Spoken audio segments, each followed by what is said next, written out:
உன் கூட யாரு இருக்கிறாங்க, யாரு விட்டுட்டு போனாங்கன்னு யோசிச்சுக்கிட்டு இருக்காத. நீ பாட்டுக்கு முன்னேறி போயிட்டே இரு.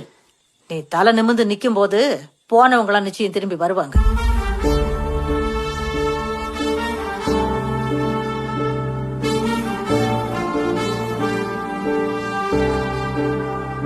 இந்த வார்த்தை ஞாபகம் வச்சுக்க. கடவுள் எல்லார்ட்டையும் கஷ்டத்தை கொடுக்க மாட்டான். யாருக்கு வாய்ப்பை கொடுக்க போறானோ அவனுக்கு தான் கஷ்டத்தை கொடுப்பான். நான் கொடுக்கிற நல்ல வாய்ப்பை ஹேண்டில் பண்ற கெப்பாசிட்டி அவனுக்கு இருக்கா இல்லையா நம்ம பார்க்கணுமா இல்லையா? சும்மா போற வரவன்ட்டெல்லாம் தூக்கியா கொடுக்க முடியும்? ஒரு பொறுப்பை நான் ஒருத்தண்ட கொடுக்குறேன்னா அதை செய்யறதுக்கான கெப்பாசிட்டி இருக்கான்னு பார்ப்பேன். ஆனால் ஒன்று சொல்கிறேன் என் குழந்தைகளை, நமக்கு என்று விதிக்கப்பட்ட ஒரு உயரம் இருக்கிறது.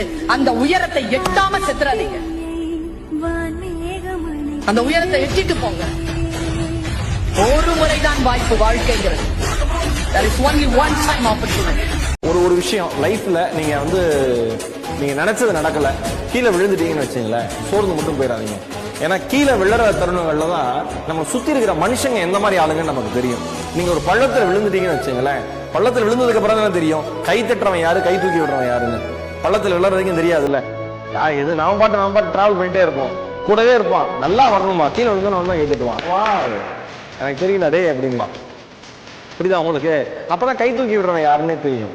விழறது எல்லாமே ஒன்னா நீங்க முன்ன விட வேகமா எந்திரிக்கிறதுக்கு, இல்லைன்னா உங்க சுத்தி இருக்கிறவங்க எப்படின்னு தெரிஞ்சுக்கிறதுக்கு.